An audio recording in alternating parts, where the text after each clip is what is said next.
one here. And do I use this or you guys can change it? I can take this for the audience. All right. And Testing. who's controlling the slide deck? Brandon. Oh, hey, how you doing? He's just gonna press the button, we can press the button. So I tell you next slide and you go to the next slide, right? All right. Well, gotcha. Brandon's gonna do that, I think, but he's making sure that once it's ready, it gets on the screen. What am I? So I think. Am I the computer guy? I can do that. Yeah, okay, yeah. So you're the next slide guy, Okay, yeah. right? Is that? All right.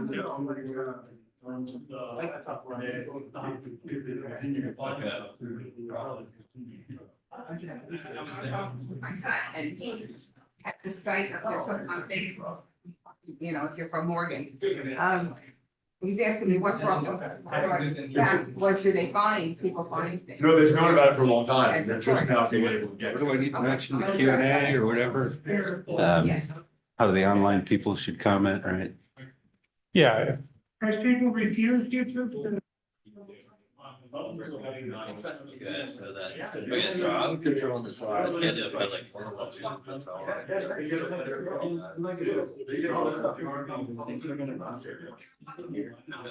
So go click on the question. Here. Okay. What do you want to answer? So that's what we vote here.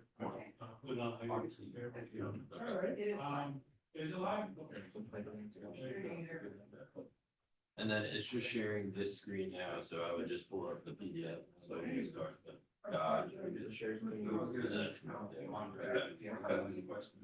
Brandon, you gonna run through this? Okay, yeah. That's Yeah, fine. somebody I needs think to- Katrina somebody needs to is advance the taking slides. notes, So. All right. I can stay back here as well. It might be good. If you have any questions, you got. I know it's a geophysical question, you might have to just sneak around. So for questions, will he be able to keep up with the slides and monitor or? So for the questions, they can't, they have to put a question into the chat. Right. And then, so they're gonna monitor those, and when Todd breaks, we're gonna answer questions if there's any questions. And then at the end of mine, we'll break and So answer are you gonna questions. stay? Yeah, I can Okay, stay right here. okay, Yeah. all right, I'll sit. all right, cool. So feel free right next to As me. in confusing. I'm just trying to, do I need? I mean, you don't- Yeah. I can just run it, yeah. Sorry, I don't mean. No, to, no, like, you're all just good. throw it on it, I don't know. No. You're the guy, I'm so the tech guy. I don't know how much it makes sense for me to. I want to play skill, because I like the way they work. Here. Should they, skill. Your name, sir, and her family.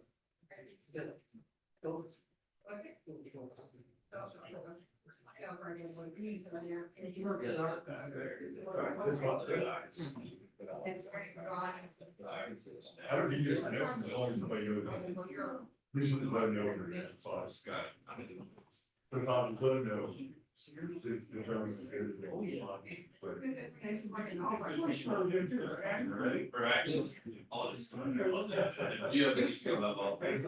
I think we're ready. Want to get started? Yeah. You need the presentation up? Yeah, bring the presentation up, please. And right in my face. Maybe a little bit.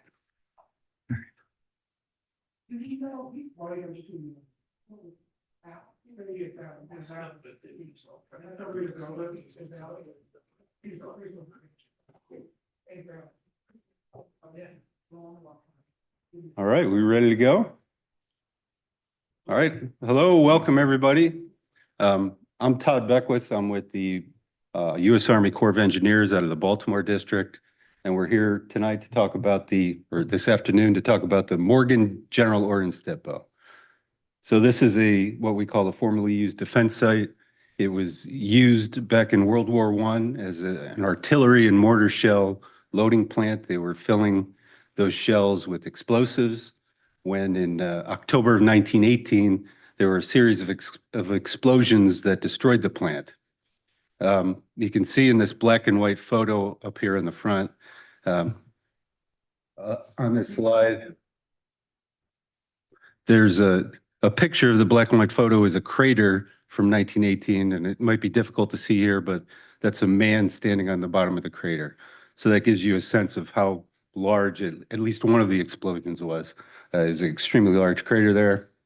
So we're planning on doing some what we call a remedial investigation out here. We're doing investigation activities to determine, are there munitions left behind out here or any other soil contamination issues that we need to address further. Next slide, please. Okay, so just to introduce our team, again, I'm Todd Beckwith. I'm out of the Baltimore district, and I manage the contract that we have with Weston Solutions, who's performing the work out in the field for us. And also with the Baltimore district, we have Marty Holmes is here. He's the chief of our ordnance and explosive safety section. And I believe we have on the line David King, who's our geophysicist for this project. And with that, I'll turn it over to Chris Kane, who's the project manager out of New England, the newly assigned project manager out of New England, who's going to introduce the folks from the New England team. Yep. So thanks, Todd. So here today, I'm the project manager out of New England District. From the project delivery team that I represent, we have two staff that are here. Shanna Sterling, who's in the audience, she's our public affairs officer. And Mike Narcissi, he was here. He'll be here shortly. I think he went out to look at the site, but he's our ecologist and a biologist for the project. In addition, not here and calling in, we have chemists and human health eco risk assessors that support the project. Thank you. Okay, and again, our contractor that we've hired to perform the work for us is Weston Solutions. Lane Young is here. You want to introduce your folks?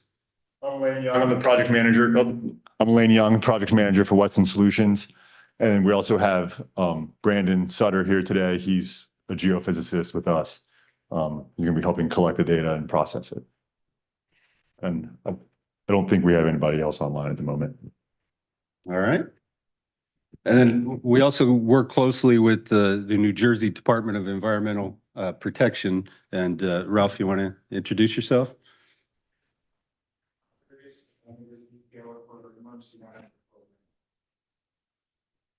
Great. And Scott Vondi from New Jersey DP also works with us on this project. And then we've been working closely with the borough of Sayreville. They've provided a lot of great support to us. They provided us these facilities here today and helped us to disseminate a lot of the information for the project. And of course, we got a lot of folks working back in the office, a lot of different disciplines involved in this project, and support from the other municipalities, Old Bridge and South Amboy. So we've got a large project team with a diverse group of personnel working on the project. Next slide. Okay, here's our agenda. What are we looking for? We're going to talk about, what are the main things we're looking for as part of our investigation. Give a little bit of the site history. Talk about what a remedial investigation is and what our objectives are for that. What does it mean for a property owner out in this neighborhood? What are we going to do with the information that we collect? And we'll talk about the stakeholder involvement and right of entry agreements. It's important for us. In order for us to do any work out here on a FUDS project, we need to have an access agreement, and that's the right of entry agreement. Then we'll talk about our schedule and open it up for any questions and answers. Although I would say that, we don't want to be the only ones talking up here today. So if you have any questions during the course of this presentation, please just raise your hand and ask the question as we're going. We don't want to wait to the end for all the questions. And that goes for folks online as well. There should be a chat link on the bottom where you can type in any questions that you might have. Next slide. Okay, and we're a government agency, the Corps of Engineers, so we have a lot of acronyms. These are some of the major acronyms that we use in our program. I'm not going to go through all these, and we're going to try not to use all these acronyms as we talk through these slides. But and again, if we slip up and use some of these acronyms and you don't know what we're talking about, please, raise your hand and ask us, what does that mean? Next slide. So what are we looking for? The main thing we're looking for our investigation is what we call MEC, munitions and explosives of concern. So that's any military munition that may pose an explosive safety risk. For our site out here, what's been found historically out here has mostly been 75 millimeter projectiles and 155 millimeter projectiles. But when the site was operational in 1918, they had additional load lines. They had 8-inch projectiles, 9.2-inch projectiles, and a 3-inch Stokes mortar line and a 240 millimeter Stokes mortar line, or not Stokes mortar line, but a mortar round. So those are our munitions of concern that we're expecting to find out here: 75, 155. 8-inch, 9.2-inch, 3-inch mortars, and 240 millimeter mortars. Yes, sir. Like, you say 240 millimeters. How big is the biggest shell you are looking for? Some of these shells this big, or are they that big? Yeah, so when we say a 155 millimeter, the diameter of the round is 155 millimeters, which is about 6 inches. So that's the diameter of the round. I don't know, Marty could probably help me better on what the length of a 155 is going to be. Is that The length of a 155 or even a 9.2 inch will be about 3 feet long. So, the round will stand about 8 tall. 75. 75 is probably about 16 inches tall, and they're about 3 inches in diameter.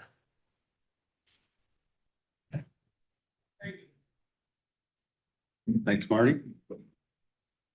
Go back have one more thing to discuss there. So another thing we're looking for in our project is what we call munition constituents.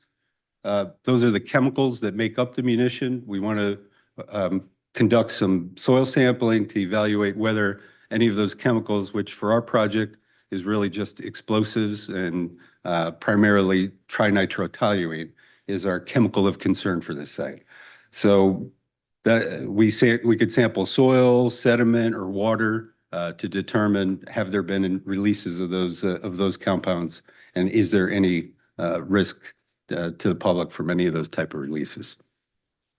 So that's what we're looking for. MEC and MC are the major components that we're looking for.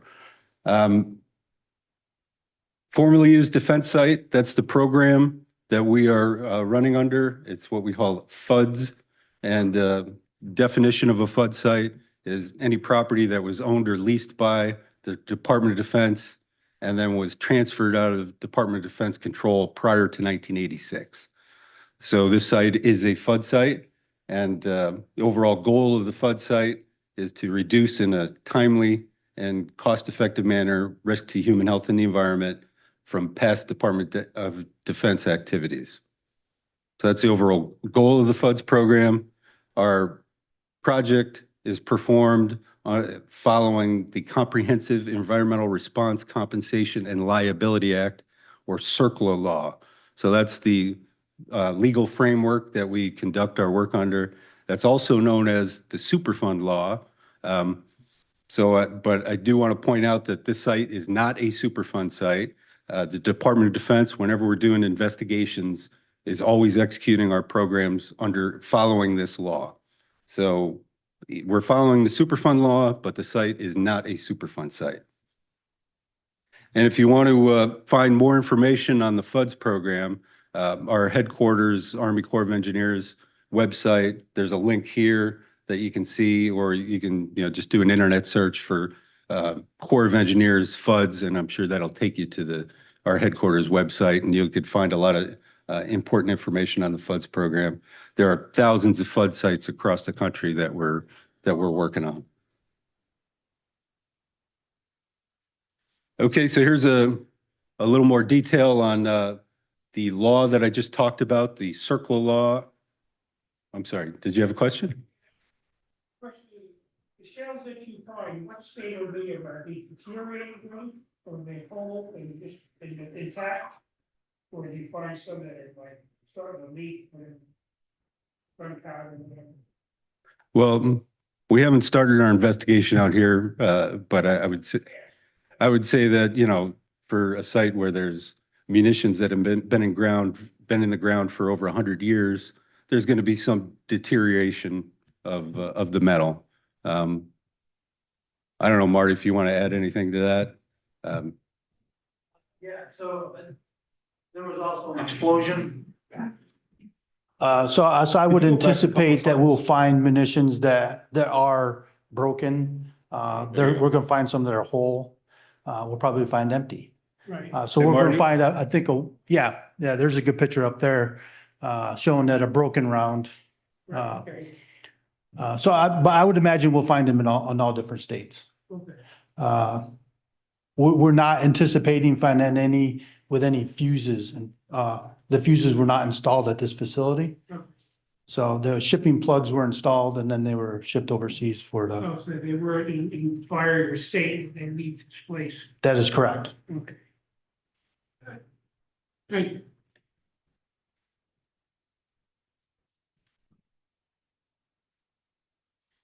Okay, so here's a summary of the process that we follow under the CERCLA law or the Superfund law. We are currently in the remedial investigation phase.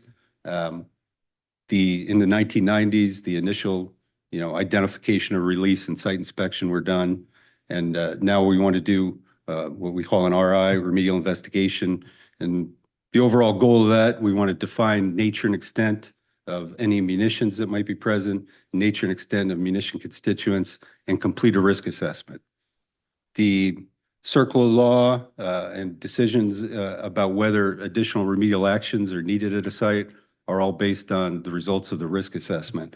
If it's determined that there's unacceptable risk at the site, then we move into the next phase, which is the feasibility study phase, and that's where we all evaluate different alternatives for addressing that problem at the site. We look at different remedial alternatives. After that, we move into the proposed plan phase. That's where we would identify what we think is the preferred alternative for the site. We put that out for public comment, formal public comment. We have another public meeting to talk about the proposed plan, and the public can submit comments. We consider any comments we get on the proposed plan, and then the next step after that is the decision document or the record of decision, where we document and make the final decision on what is the remedial action for this site. And if there's additional actions needed on that, after that, we move into the remedial design and remedial action phases. So that's the process we follow under CERCLA. It does take some time. There's a lot of documents that need to be produced, but it's deliberative, but that's purposeful. So we make sure that we're making, you know, sound, prudent decisions about, you know, what type of remedial actions we need to do at a site. Okay, here's some more information on the remedial investigation process. Again, we want to determine nature and extent of munitions and munition constituents. Specific objectives, we want to characterize the munition response site.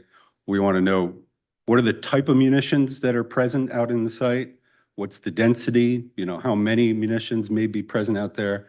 And what's the distribution? You know, what's the lateral distribution? You know, horizontally, what's the extent of the mech? And then also vertically, how deep do the munitions go? And then for munition constituents, we want to determine what are the concentrations, if any, of munition constituents in soil or sediment or water. And again, our decisions that we make about remedial actions are based on risk. So we need to complete our risk assessment, and we want to make sure that we have accurate MRS munition response site boundaries for the project. We got a question here. Uh-huh. How long will the process process take to ultimately undertake the remedial action? Well, that will depend on, how long, a number of different factors. There are a lot of sites out there that have been doing studies for, a decade or more. We're not necessarily anticipating that for this project. I'm just saying that we'll do initial investigation and then we'll do a data gap analysis. Then we may determine that we need to do some more data collection before we can really make a decision about what we need to do on the project. And then, I've seen projects that have gone with multiple phases of that, where we might do that 4 or 5 times, where we're really having a complex issue where we're trying to characterize nature and extent, and it takes a lot of different sampling efforts. So, we can't say for sure exactly when we're going to have a final record decision and when we're going to complete all remedial action out here. It will largely depend on what we find when we do our remedial investigation study work. The next question is, suppose that I'm one piece of property here, a person next to me, and I say there's a cluster right on the edge of my property of many ammunition, and the neighbor next door don't want to have it done. Can you force him to say, hey, I want to check that property before it's located right next to mine, and there's been a cluster there right in the proximity of the property line, let's say? What do you do to remedy that situation? We, the Corps of Engineers, can't force a property owner to give us access to their property. However, I would say if you have knowledge of what might be and what we would call an imminent and substantial threat to human health, like if there's, something dangerous sitting on the ground out there, you can call the police, you can call, and there are provisions. It wouldn't be through the Corps of Engineers. It would be through some legal avenue where you'd be able to get access to the property and address that hazard. Right.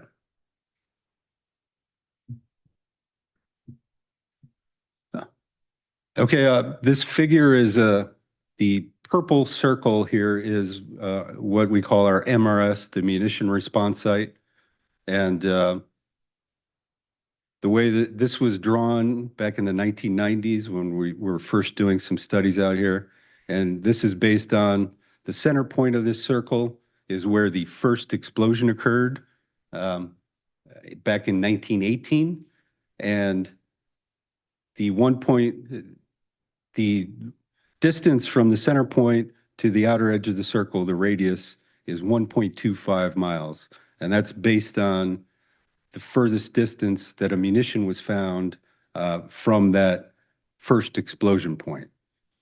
So it was decided to draw an MRS boundary with a 1.25 mile radius based on that. So you can see it's a rather large area. It's over 3,000 acres.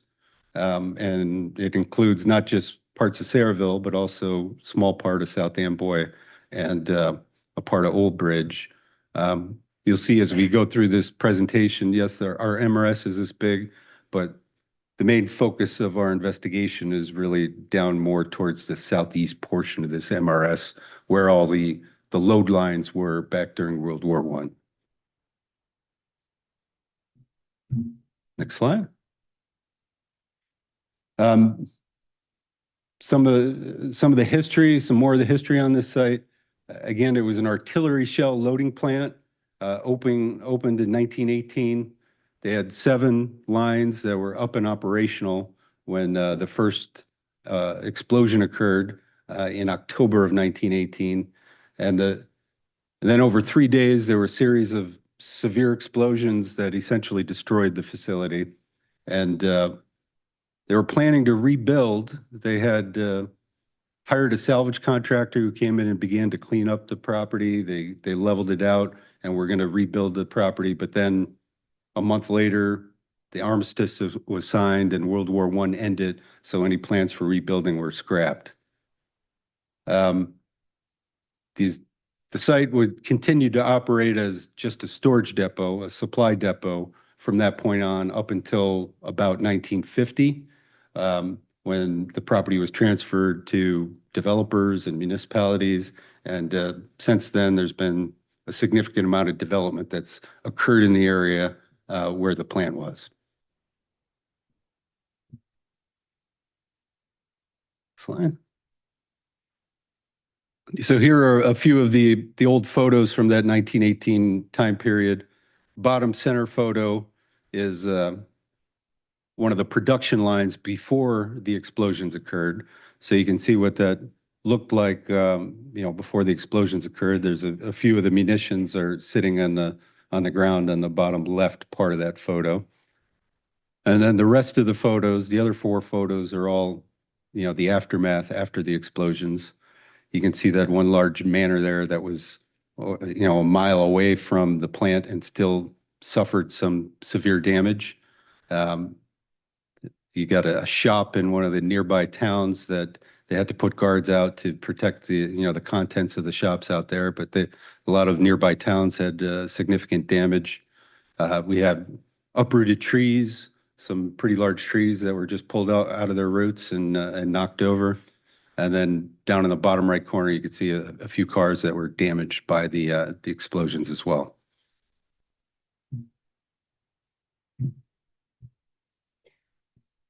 Okay, so there have been, a significant amount of work that was done out here back in the 1990s. The site was first looked at by the Environmental Protection Agency in 1993. They did a preliminary assessment, and that work confirmed that there were munitions present on the site. Based on that preliminary assessment, the Corps of Engineers was called in to do some further evaluations on the project. And this is a summary of the different activities that they did. First thing they did when they came in was do the archive search report, look at all the history, and find out what all the history of the site was.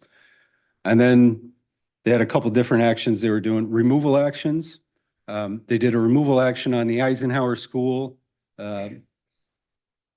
to a 2-foot clearance on the Eisenhower School as part of that removal action.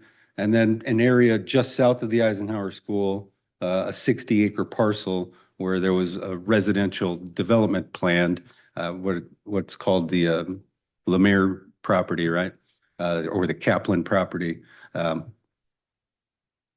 So there was a 60-acre parcel there that had a planned residential development, and we, the Corps of Engineers, did a clearance on that 60-acre area and found a significant quantity of munitions when we did that, about 5,000 munition items. And then back in the 90s, we also had provided some support on some construction activities, utilities that were done, that were being put in. We cleared those utility lines before they put the utilities in. And another construction support activity, and to my knowledge, the last munition item that was reported as being found in this area was at the Samsell Elementary School in 2007. And they were doing a construction project out there. They found a 155 millimeter projectile and were aware enough to call out the experts to handle it. And it turns out that the artillery shell was empty. There were no explosives in it, but we did send out a construction support crew for the rest of that construction project. And then the final activity we did was what we called an engineering evaluation and cost analysis. And that was an evaluation of the overall MRS. They did a number of different geophysical surveys at a number of different grids, a little bit of digging out in the outer parts of the MRS. And the overall conclusions from that ECO were that we should implement land use controls and do some surface clearance in some areas. But I would say that at that time, those recommendations were not implemented. And I'm not really sure why that was, but that those recommendations were not implemented. Yes, ma'am. Proximity to like the Eisenhower School, where was the main building that the explosion happened in for this area? Was it, you're saying, I'm visualizing like Samson's Pool and all. was the building near Eisenhower? I know. I don't know. So Eisenhower's right here. Okay, This is the first building that so, blew up, and then all these other ones. so it's kind of like, with that Tesco Drive, we were talking before? Dusko Drive, yeah, is up this direction. So that's where the main. Yeah, Dusko Drive, Subdivision on today's streets, you know, I Yeah. know it was really all open, probably at that time. yeah, so it was all in Dusko Drive, right in between Gillum and Rhoda. So that's the main building where it was. That was the first one. Just to get a proximity, how far. The initial one. Thank you, thanks. Thank you.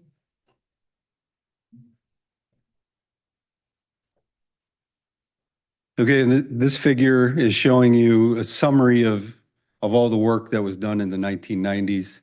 You know, the area in that green polygon there is where that 60-acre removal action was done and where the, you know, the residential development was conducted. And of course, just north of that is the Eisenhower School where a removal action was done. And some of these the black dots and red dots that are out further out in the MRS are locations where some geophysical surveys were done.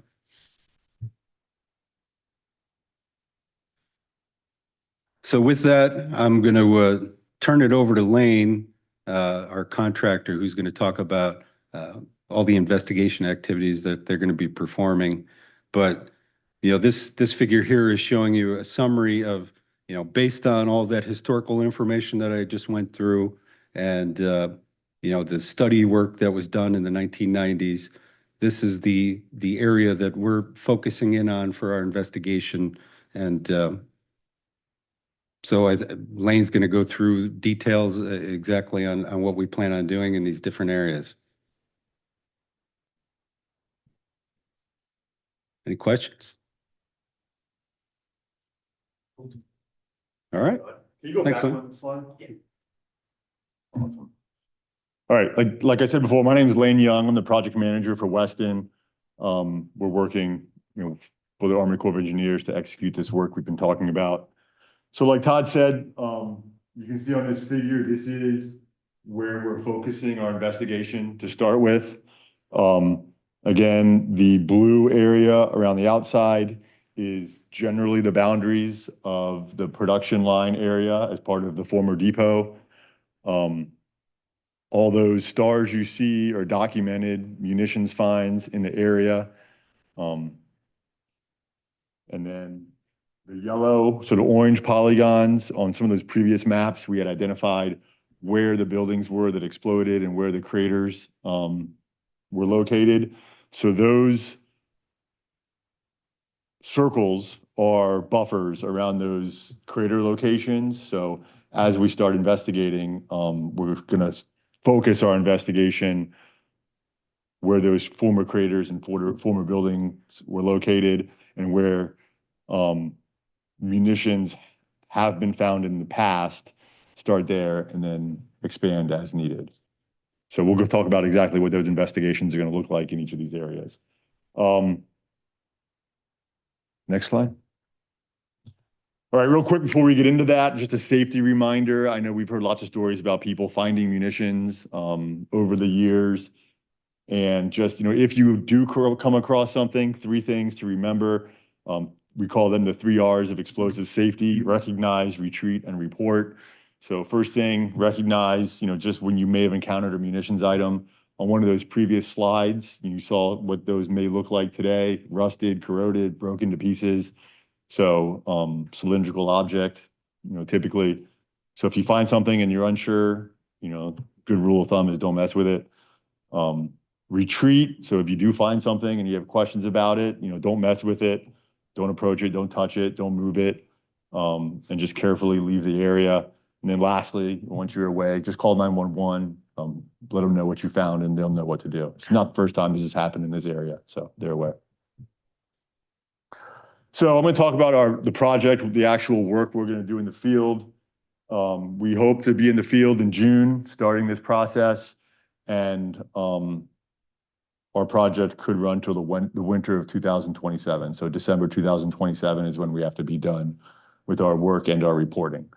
So moving from spring 2025 to the winter 2007, the way we're going to do this, we'll mobilize out. We have a sort of a site project area. We'll have an office trailer and stuff. We'll set that up. We'll have our storage facilities. We'll start with some site preparation. We'll need to come out to all the properties where we're going to do surveys and where we're going to do work with the surveyor and just get the lay of the land and make sure we understand what's happening, get all our equipment on site, put it together. We will be doing some quality control seeding, so we'll get to it a little later, but one way that we make sure that our investigation is progressing as designed is we bury some metallic objects in the ground, usually in the top foot. We mark where those are. We know exactly where they are. So when we're doing our surveys, we better find those QC items, otherwise our system's not working correctly. So that's something we have for quality control. So we will go out first before we do any data collection and put those seeds in the ground ahead of time. And again, like I said before, we have a metal mapper in the back. That's one of the geophysical sensors we're going to use. So we have several steps we have to follow to make sure that everything's working properly. So we only have to come out and do this one time. Once we have all of our site set up, all of our equipment we know is working properly, we'll move on to step 5 here, which is the geophysical surveys. We'll use that piece of equipment in the back, the metal mapper, and potentially another piece of equipment. We have some photos of those later. These are non-intrusive surveys, so think of it like a big lawnmower. We'll push it over your property. It'll collect data from the subsurface, and then we'll take that data and we'll process it in the office, and it should tell us, what is in the subsurface. As Todd mentioned, we'll also be taking some samples. Did you have a question? I'm sorry. Yeah, the question is, what was the reason for the proximity of having this Gillespie plant here? Was it because the Hercules, which made gunpowder? I don't know the answer to that. They manufactured gunpowder. Hercules Powder Company before that. In fact, the dad was there. And is that why Gillespie built that? You don't know here, right? To be near the gunpowder that's being loaded into these shells? Right, we can get back to that. All right. No, it's interesting, Yeah, I just wondered why, they picked Morgan there and do that, I mean, I know they needed access to the Atlantic Ocean pretty easily. So they needed to be on the East Coast, but why specifically Morgan, I don't know. They had access to rail here, they had access to the ocean. So, but probably that was a factor too, Yeah. the local plant. Yeah, but Hercules, they made the gunpowder. Logistically, I mean, that would make sense. So, in addition to the geophysical surveys that we're going to be doing to find the munitions and explosives of concern, the MEC that Todd talked about, we'll also be taking soil samples as part of our munitions constituent sampling effort.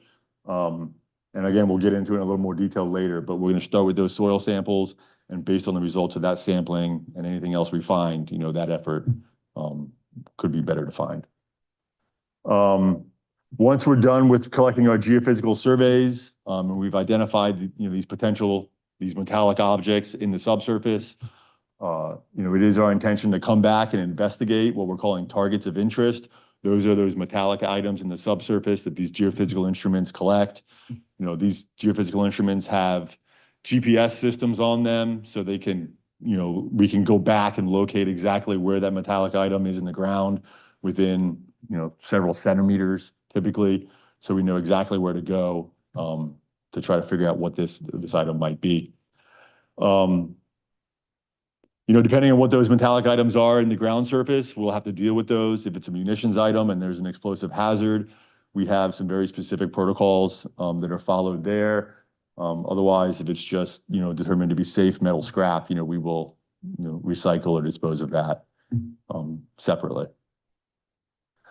Once all that data has been collected, and I think Todd noted, there may be a couple phases of this. So, once once we do our initial round of geophysical surveys, get the data back, analyze it, dig on some of these subsurface items, figure out what those are, based on those results, we may have to come back to the drawing board and say we have to do some additional surveys, here or there based on what we find. So we may circle back after 8, do 5, 6 again, and 7, 8 again. But that totally depends on what we find.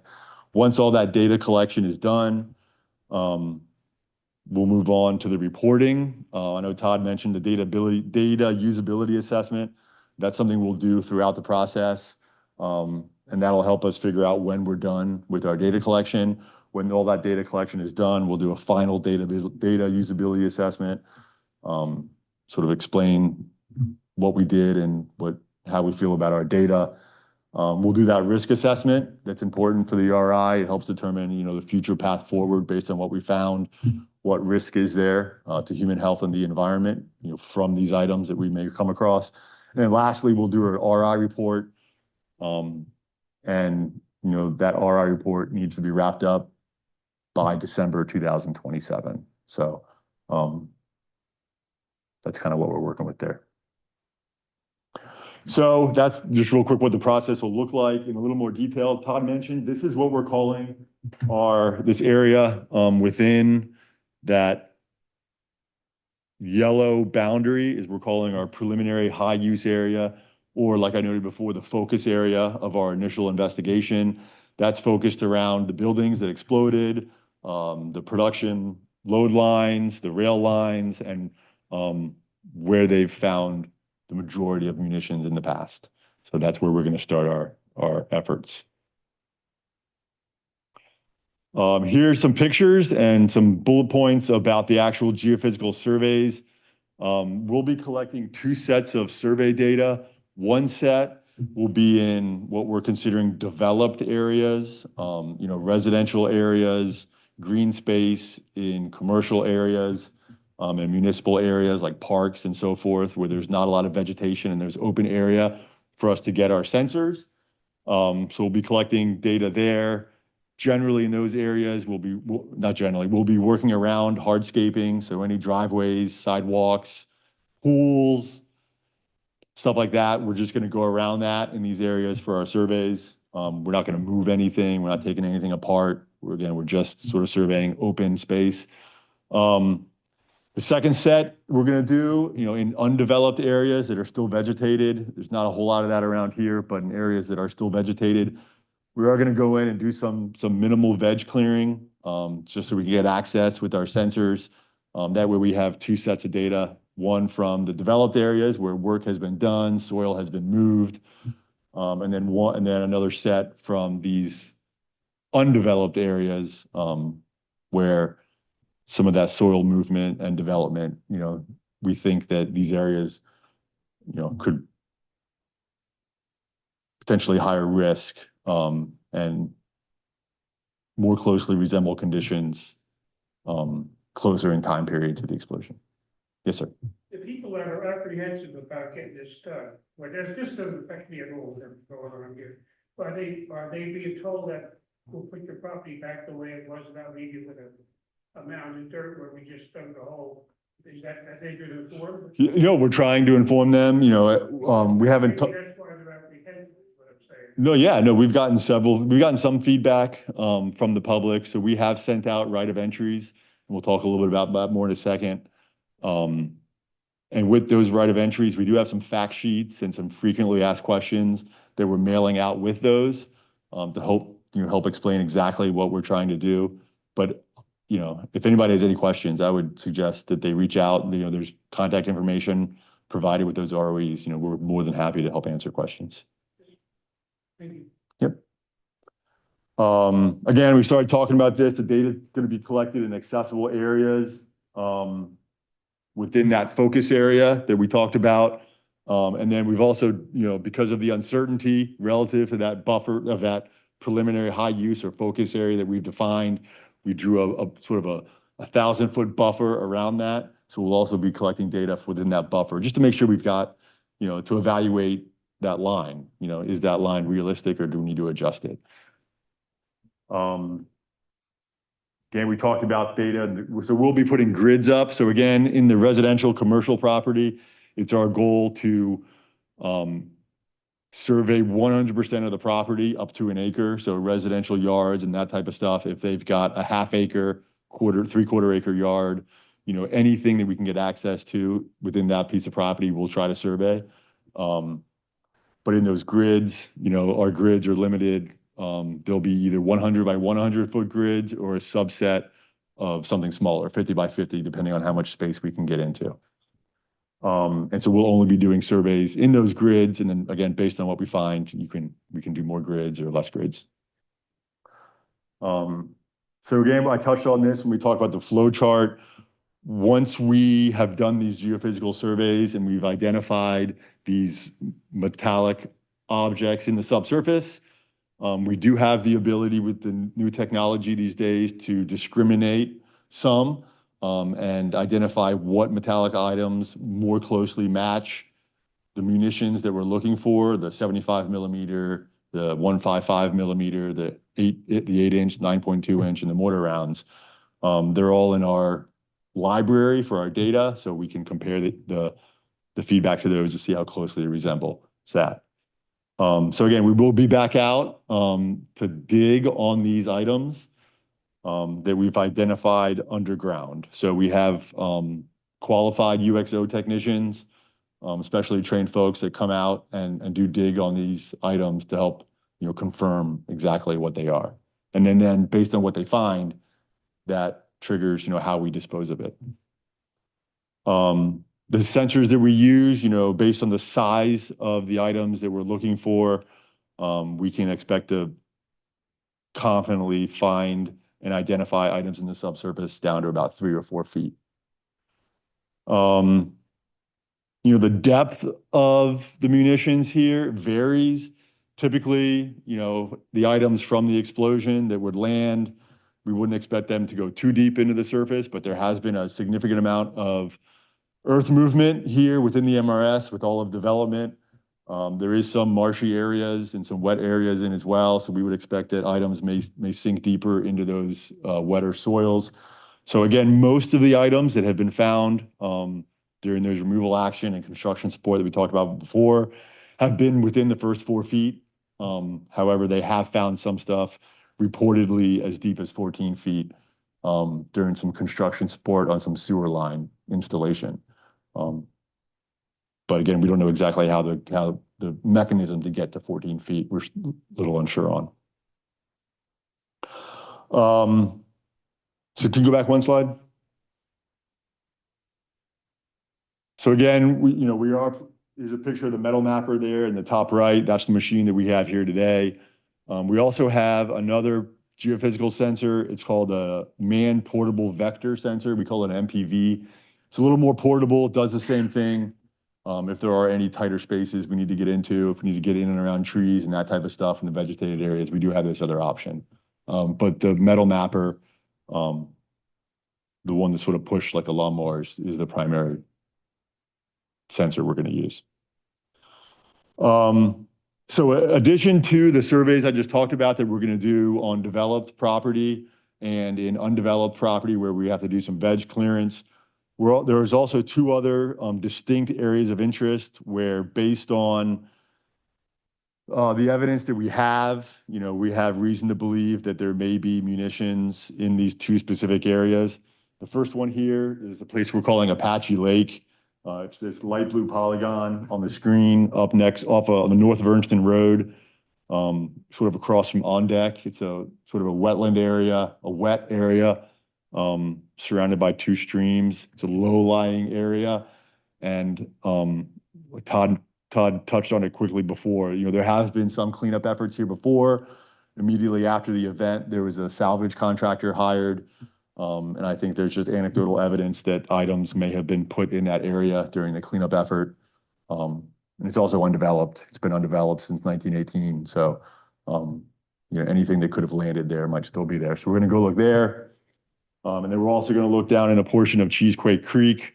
We are going to survey the bottom of the creek. We're going to pull one of these sensors on on a floatable sled behind a boat and to search for metallic items in the sediment at the bottom of the creek. And that's sort of adjacent to the former dock, loading dock that was at the depot. So again, potential anecdotal evidence that some stuff might have been placed there during the previous cleanup efforts. Or again, if any items, fell there after the initial explosion, they may still be there. And again, that's been relatively undeveloped and undisturbed. Again, the picture there, we're going to use a different piece of technology in these two areas. It's still a geophysical sensor. It's just a little different than the metal mapper. And then again, we are going to investigate any items that we find, in the subsurface. So anything that our sensors, anything metal that our sensors determine is worth going after, and our data analysis determines is worth going after, we'll go and investigate what those items are, determine what they are in the subsurface. In the creek, we'll have specially trained divers, to go out and investigate those anomalies that are in the sediment. So those are the two sort of other areas that we're going to do some work that are a little different than the rest of it. Yes, sir. How would you handle the marsh area? Russell Creek at the marsh? Yes, currently we don't have any plan to investigate in the marsh area. Nobody's there. But also, I think we're going to start collecting data here. And if we find, depending on what we find in the creek and during our initial surveys, that is something we could look into. Next slide. So again, we touched on this, and we talked on how this is a phased approach. Once we plan on doing our geophysical surveys between June and November of 2025. So this year, we plan on doing our geophysical surveys to try to collect the data from the subsurface and identify where those metallic items are. If there are metallic items that we find underground, we can discriminate to some level what we think more closely resembles a munitions item and what doesn't. But try to limit where we have to dig. But we will need to go back and dig on these items to identify what they are to help with our study, right? If we have a whole bunch of horseshoes out there, that means something totally different than if we've got, a whole bunch of munitions items. So we need to identify what those are exactly. Again, these are two pictures of some of our UXO technicians digging in somebody's yard for another project. This is all done by hand primarily, especially in these areas. Shovels, the guys dig next to the item and then kind of come in from the side. But again, when we do this, very often there is a safety zone established around the areas. Go ahead, sir. Yeah, my question is, if you find a site that it's unstable, let's say a shell down there that's unstable, will you blow it up there in place? Or will it have to be moved? So if we find something that is unstable and cannot be moved, then we will call 911. And then they will come and they will direct those operations. Your bomb detector guy wouldn't come in disarm it or whatever? That's not here. They will not. Not for this specific project. They will not. But if we come across an item that is safe to move, like it's empty, like the one they found at the Samsel school, or if it's a pieces and parts, those items, our guys can move. If it's an item that is safe to move, we will move it and we'll store it in a predetermined location and dispose of it, at a later time. Yes, sir. You guys find something that's not explosive, not harmless. Historical Society would be interested in putting it on a museum. Keep that in mind. Maybe you find it. Just throwing that out there. Sure. No, understood. Yeah, we'll have to talk through, with the Army Corps folks, but. We have a little display now. Yeah. So like I was saying, when we dig on these items, typically there's a safety zone established where people within that safety zone may have to be temporarily displaced. So if you're in your house, it's likely that you'll be asked to leave your house while we do this effort, maybe your neighbors. So, depending on the size of the munition and some other things that will determine what that safety arc looks like. But oftentimes, and it's likely here, when we're doing this work, we'll need to displace some folks temporarily just for safety reasons.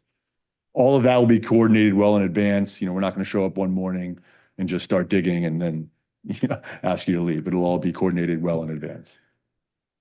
And again, we talked about it. You found munitions. We've moved to a predetermined demolition location. So we've worked with the municipalities, found a place where everybody's comfortable taking those and getting rid of them if we need to.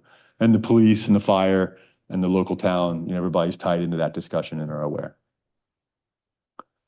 And then lastly, when we're done with these areas, we do our best, to save, when we start digging, we try to save that top piece of grass as best we can, put it to the side.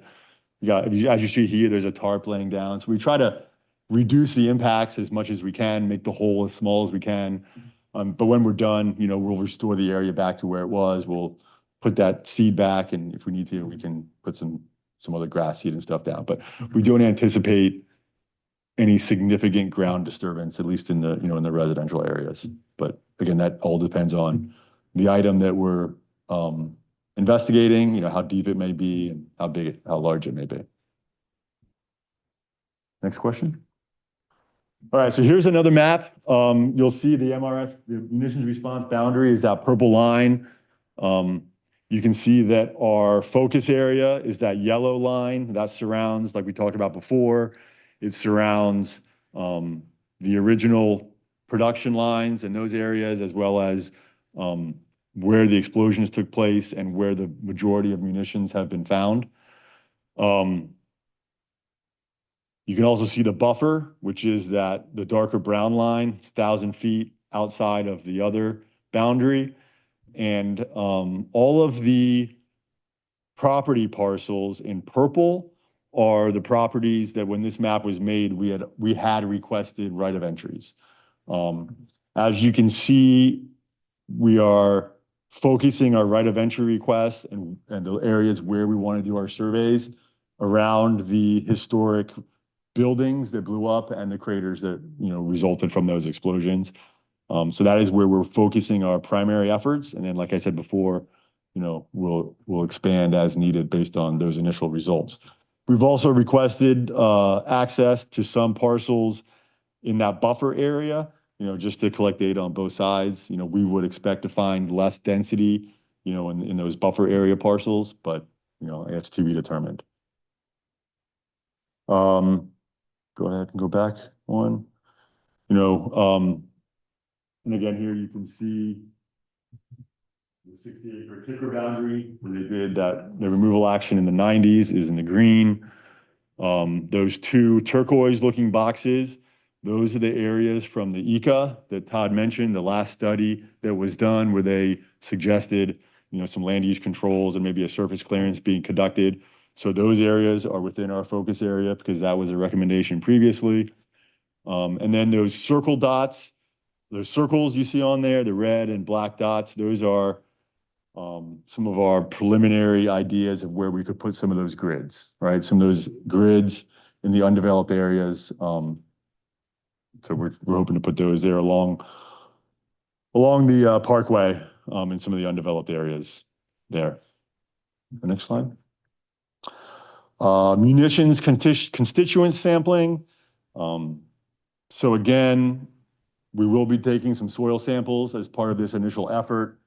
The strategy of where we place those is, again, we're trying to find nature and extent. We're trying to find what could be out there. And this is primarily explosives here at this site. So we're trying to find nature and extent. Where are these and how much of it is there? Our initial sampling effort will be surface soil sampling, and that's going to be focused in that 60-acre Tikra area. So that 60-acre area where we know they have found 5,000 plus munitions items. So we know that there is a source there's a potential source of MC in that location. So that's where we're going to start our investigation, in the area where the probability is higher. And then based on those results, we'll determine what other sampling is going to be necessary.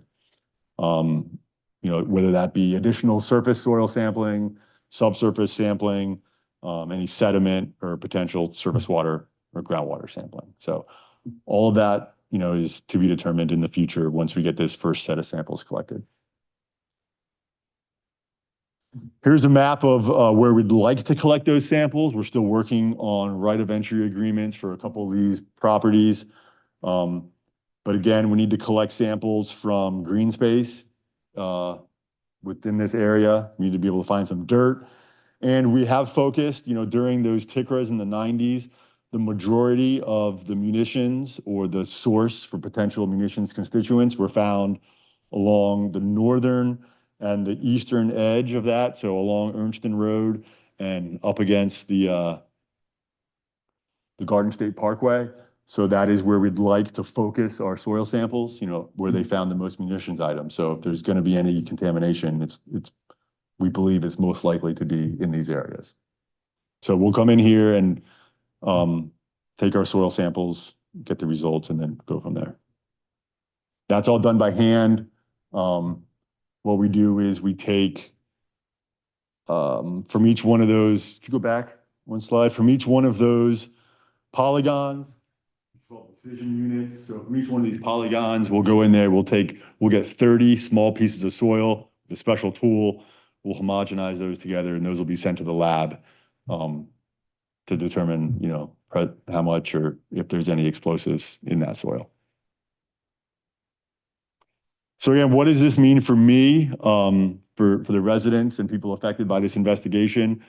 So we hope to be on site starting our geophysical surveys in late June. So we do have right of entries that have been executed, and we do have parcels that have been identified as available for that work. So we hope to mobilize out in June and then start collecting those geophysical surveys by the end of June. Like I talked about before, prior to us coming out and doing surveys on people's properties, we will do a property review. We'll document the conditions of the site before we get out there. Like I said, we don't plan to move anything. We're not going to mess with any hardscapes or anything that's existing on the site. So we want to meet with every property owner, get an understanding of their concerns, explain exactly what we'll be doing, and then again we have another subcontractor out there who's going to be documenting the condition of the property before we do the work, just in case something does happen.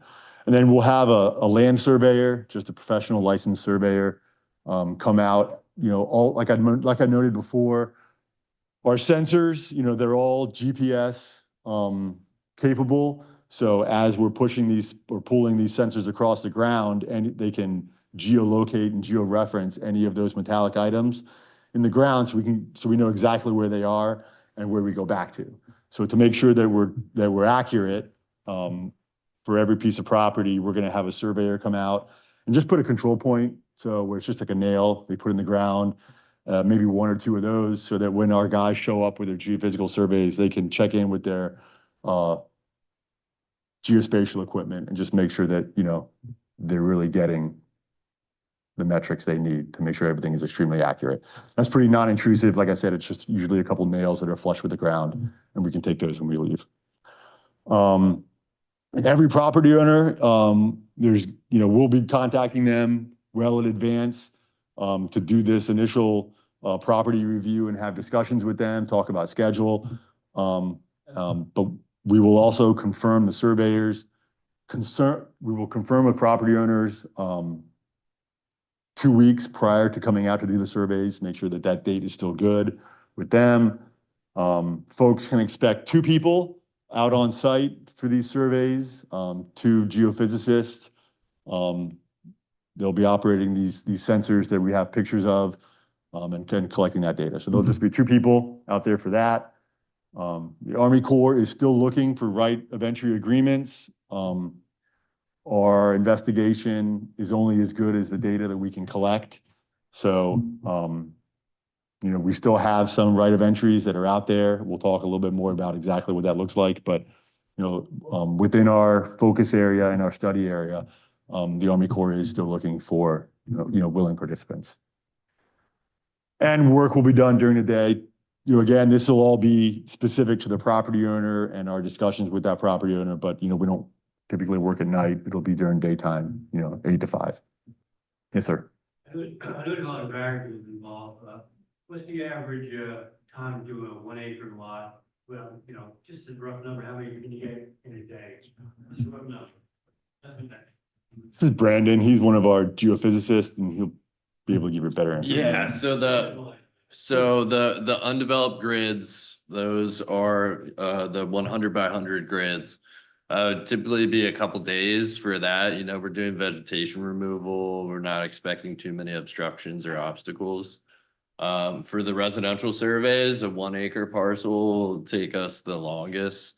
Could be anywhere probably between 2 to 4 days. And then, half acre and below, probably between that, 1 to 2, 1 to 3 range. So there's a lot of variability. If you have a nice big open half acre, 3/4, we'll blow through that.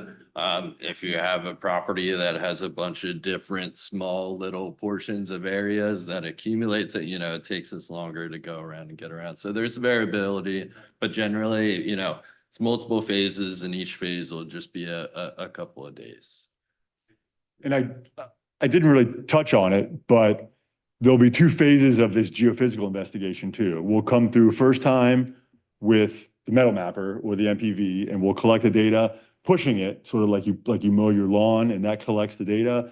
And then that data is going to be processed, and then we'll come back and we do another survey that collects more detailed data. I'm going to defer to Brandon again here, but for that effort, we just take the sensor, we put it over that location that was previously identified, and we leave it there for like 60 seconds or so, get better data, and then from that's primarily what we use to do some of that discrimination that we talked about.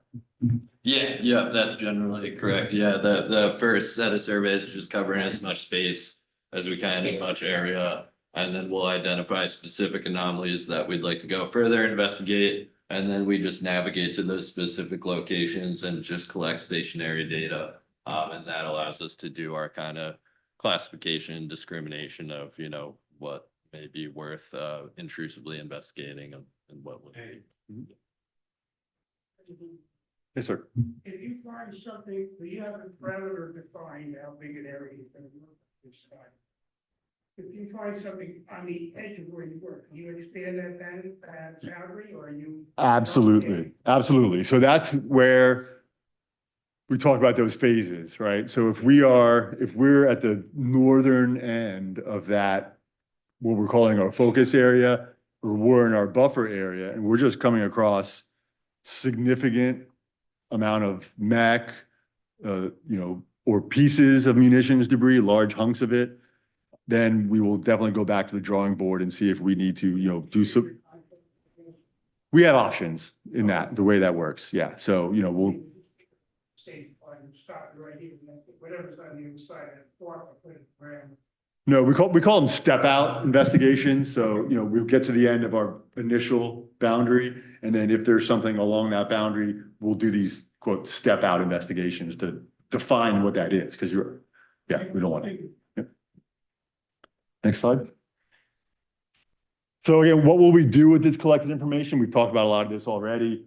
We're going to be doing a data gap analysis and data usability assessment. So again, that is once we collect all this data, if we see, we have this big cluster of properties where we're finding a whole bunch, we need to go back there and do some more work. And that type of stuff. So we'll be doing that throughout the process and, defining, where we have data gaps and what those mean for the project. This data gap collection, that's some of those step outs that we talked about. So anything that we find that we think is questionable or warrants further investigation, then we do have that ability to do these data gap collection efforts. Again, we'll write this RI report, eventually that will become public information. We have an admin record that's set up at the Sayreville Public Library. So all of our project documents, when they're done, are going to go there. And again, that's going to go through a pretty rigorous review process. The state of New Jersey is going to be involved in that. And then this risk assessment, it's going to be rolled into the actual report, but it is a very important part of the RI. That's sort of where we look at the results of both the munitions that we find and evaluate, what is the risk, the explosive risk at the site based on what we find and the receptors and, how the property is being used and that type of stuff. So, and then again, we'll look at the chemical data that we get back from our sampling as well. And we have risk assessors that, will run through that human health risk assessment as well related to those chemical constituents.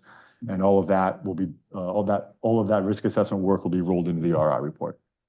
And that'll help determine what the next steps are, right? Like what Todd outlined before, do we need to continue with those further steps to get to, a final decision and any cleanup that is needed. Next slide. So stakeholder involvement, again, we've touched on this before, New Jersey DEP is involved. They review our project documents, they do oversight. They comment on, our scope and our methods. So they're involved in the process. Local leaders and representatives. So, Sayreville has been very generous. They've helped us out a lot with our time space. They're quite involved and supportive of the investigation. And they're part of stakeholders. We're doing some work on Sayreville property. And we've also had some right of entry agreements with South Amboy as well on some of their properties. All of the documents we produce will be available to those folks. All of the public documents, not everything should be public at the end. Maybe not draft as much, but as we go through the process, the final documents that we produce will be made available. And of course, the local community, right? We need all of your support for this. We're asking right of entries to get on your property to do this work. Like I talked about before, there might be some temporary displacements that are needed. So we just, ask the public to work with us on that. We'll be as flexible as we can. But we do, we'll need to get some help from the public just to get this work done. Oh, and last thing about public, if you have any information, we're still trying to define the boundaries of our work, where we're going to collect data, where we're not going to collect data. So if there's information folks have about, where items have been found or anything like that, I think we're open to just hearing about all that as well. Here's a little bit about the right of entry process. So we identified properties that we wanted to do work on, wanted to investigate based on the data we had. So based on the historical data, based on the known munitions finds, based on the location of the depot, based on, where the buildings were that blew up, we focused our initial right of entry requests on those properties. So in that sort of focus area. So we worked with the Army Corps to identify those parcels, and the Army Corps sent out a letter with an agreement to all of those property owners.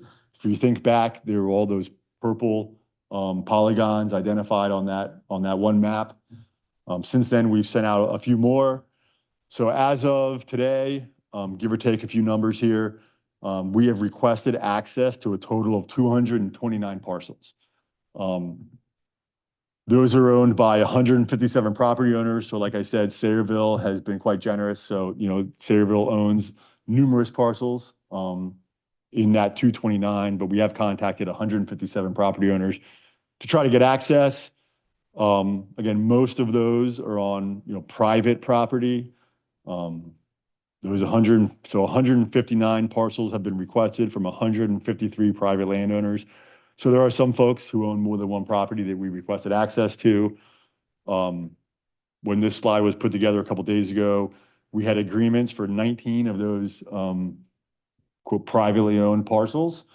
We have denials for 20 parcels. So 20 people have said no, 19 people have said yes, and then we're still waiting on responses from 120 people.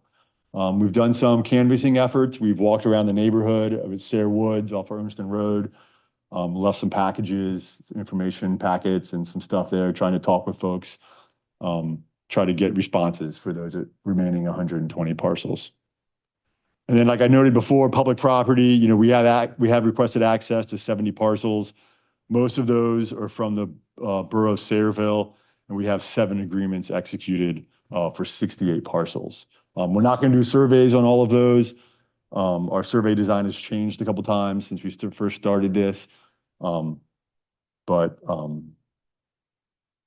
we will be definitely doing surveys on, a couple public parks and some open space owned by Sayreville. Oh, and by the New Jersey Turnpike. So we'll be doing some work up along the Parkway, and we needed a right of entry and a permit from the state to do that. We got that executed. So all that being said, we're trying to get the word out. We're trying to, let people know what we're doing. Again, like how this could potentially affect all of you. We want to hear about your concerns. So we have these poster sessions and meetings today.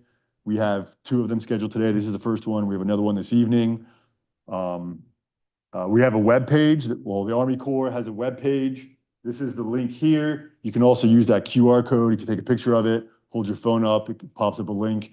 You can go right there, and it has some fact sheets. It has meetings from our last, meeting that we had with the town and regulators, has some slides on there and some other information. So there's more information about the project online. You can get there through that website or that QR code. Like I noted before, we have an administrative record. The way that works is the RI phase, the phase that we're currently in and the part of that circular process. This is the first phase where documents get put into that admin record. The first document that's going to be put in there is our work plan. So we're hoping to get that finalized here very shortly. Once that gets finalized, that work plan will go in the library, and then our other final documents, as they're produced, will be put there as well. And then here, Chris is the primary POC for this. He's the project manager at the New England district. That's his information, his email, his office and phone number. So any questions related to anything, you can definitely reach out to Chris and he'll reach out to the right folks. These pictures available that you showed us the different buildings and everything there. Yeah, no, we have copies of those pictures. They're available. Yeah. To the website. They're not all on the website, but there's something we can think about. We can put up, just some. The pictures of the town. Yeah. Buildings and all stuff. They're not available right now. They're not available right now on the website. We have the fact sheet, and I know the fact sheet includes this picture, but most of the pictures are not on the website right now. Pictures to a lot of people, I'm sure. Yeah, no, I think we can talk to public affairs about putting some photos up on the website. This lady, Chandra. Yes, sir. The efforts that have been put forth in all the mapping, identification of areas of concern. Let's see, can we, the town restrict, property changes in your map areas of concern? In other words, if somebody, you've identified a lot that you're suspicious of, and somebody comes into borough and says, I want a building permit, I want to put a house up there on this empty lot. Is there a way or a method by which, or should we be restricting and saying, no, you don't get a building permit or modification to that property until it's checked by the Corps of Engineers or your agency or somebody? So I'll defer to Todd, but it's my understanding that the Army Corps of Engineers does not have the ability, but land use controls is one remedy that can be selected as part of that process. And there are things I believe that the towns can do to put on properties in terms of transfers and that type of stuff.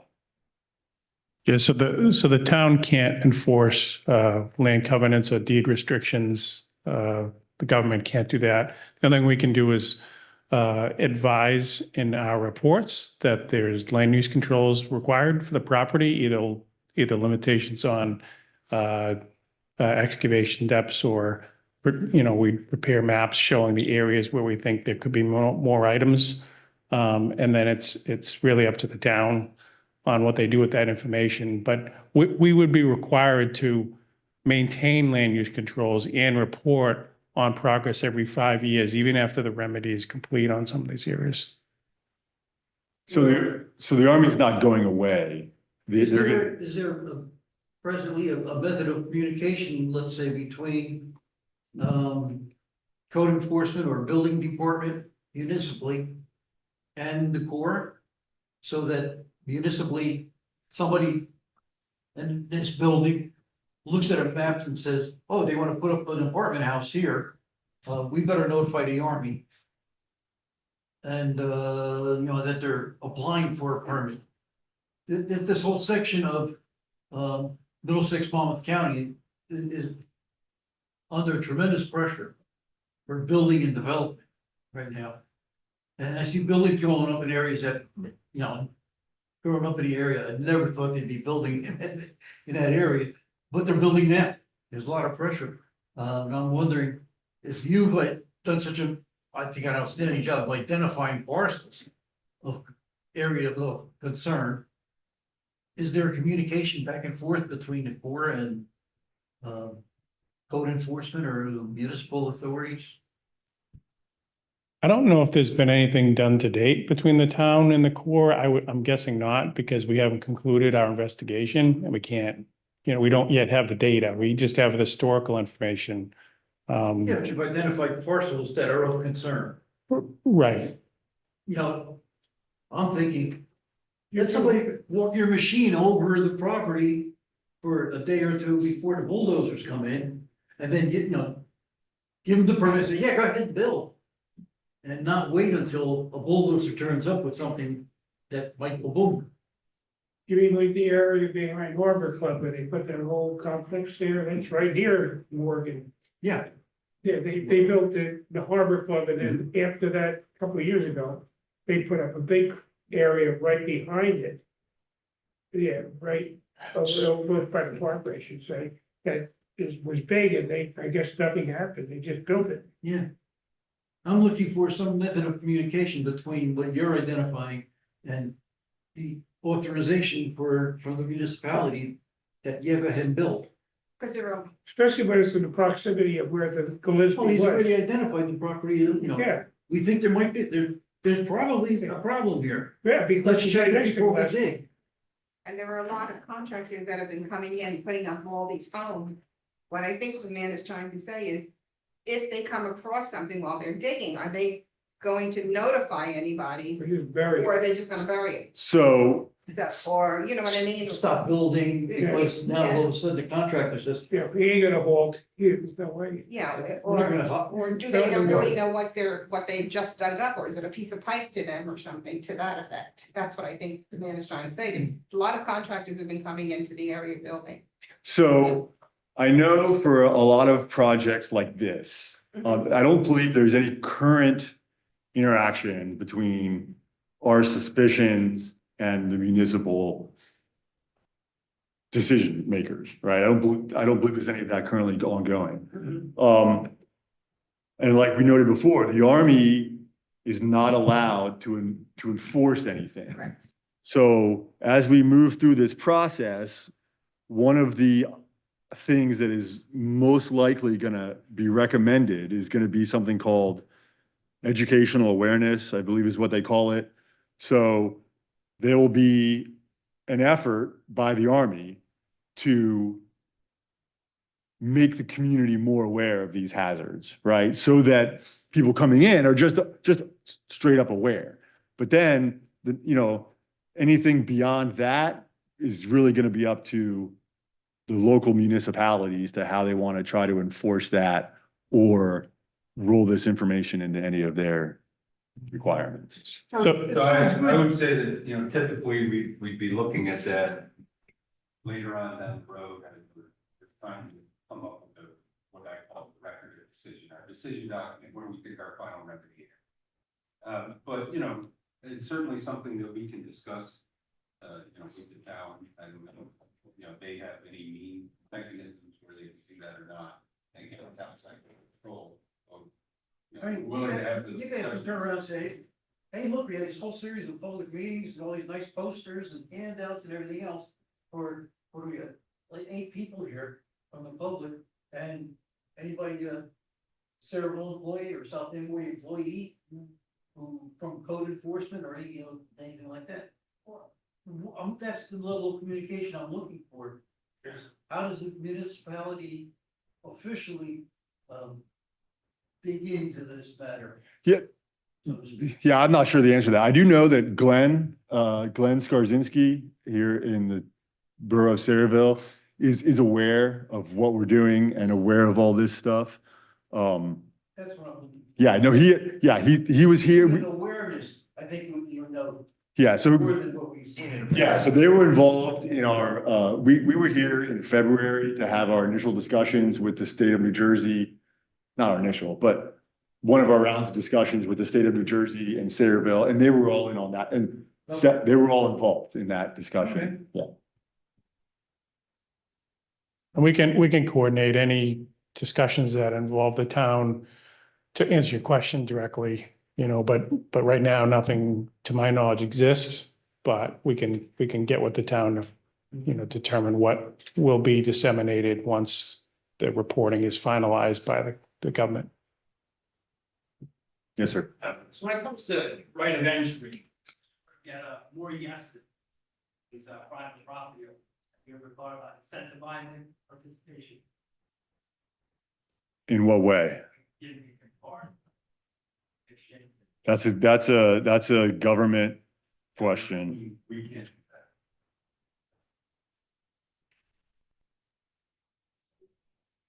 Yes, sir. He's picking up something that I'm concerned about. I've got 3 building lots. And I'm not gonna go along with the right of entry. I'm gonna say no to it. That's not gonna, at this time, that's not gonna affect anything. I don't wanna be in the middle of a project and finding out just what he's saying right now. And stop my project, because you really have, I mean, in the outside 1,000-foot, I'm not even in the concern zone, and the only reason we're requesting it is because everything else is built up there. And I have an empty property. I don't wanna be sitting down there on saying, well, you deny us access. So we're gonna stop you from, building a home? There is nothing currently in place that would stop that I know of at this time. Okay. Yeah, we have no way of doing that. Because if everything else is built up all the way around, you're gonna pick on one guy in a minute. Because we develop this property, Yeah, no, I don't think that's something that's imminent, that is a concern. Maybe, do we have one more slide or 2 more slides here? Say, just keep in mind, though, that they're willing to do this free of charge now, that you're saying you're not gonna allow them access to potentially clear your property of emissions free of charge, so then if once the project's done, they may not come back, and that's gonna, like, ultimately be your responsibility, so that's something you should consider, or keep in mind when you're making that decision. yeah, that part I'm not worried about. Okay.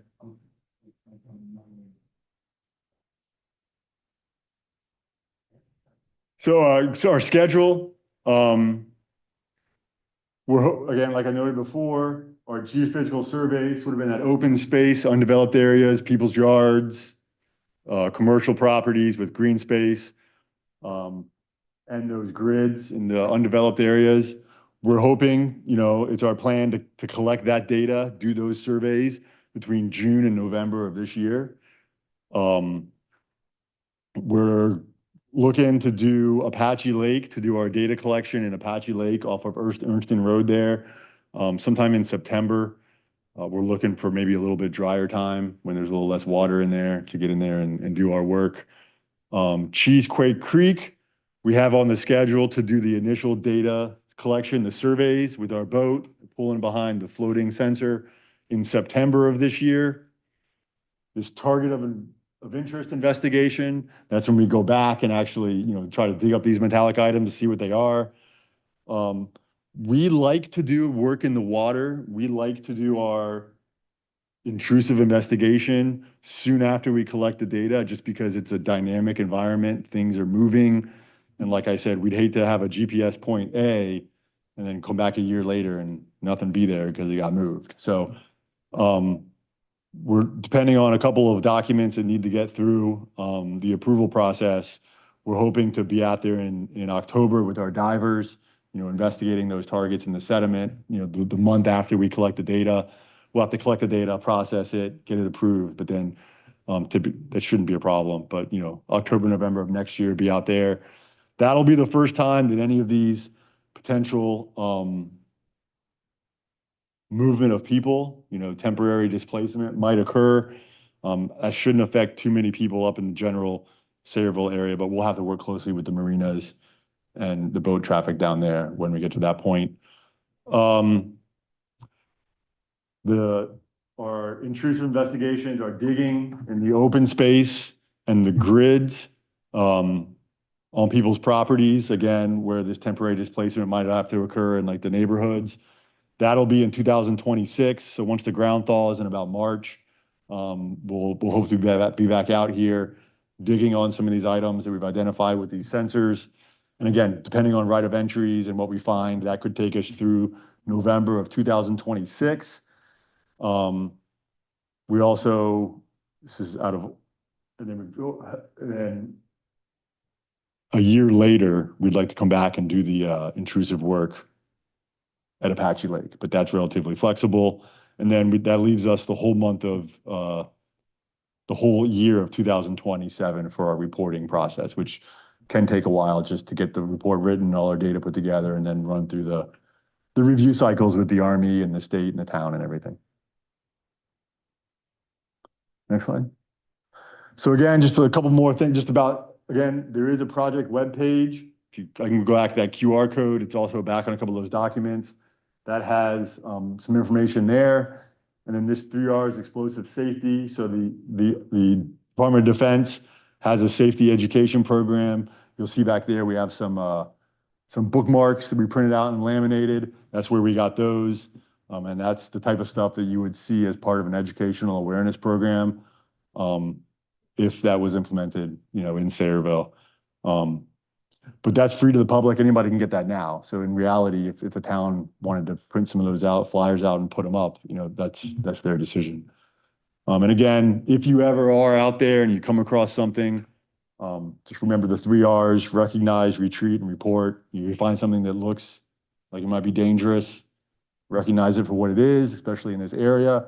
Now that you know it's a problem or a potential problem, don't touch it, don't move it. These things can be relatively sensitive. So you just don't want to take any chances there. And then once you're away, just call 911. Like I said, they know exactly what to do. They've done it here before. All right, and that's all we had today. So any other questions? Thank you. Yep.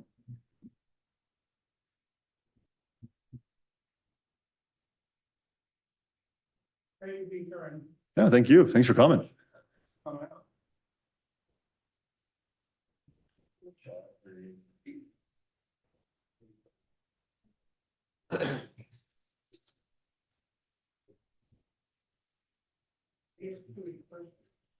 No, questions are good.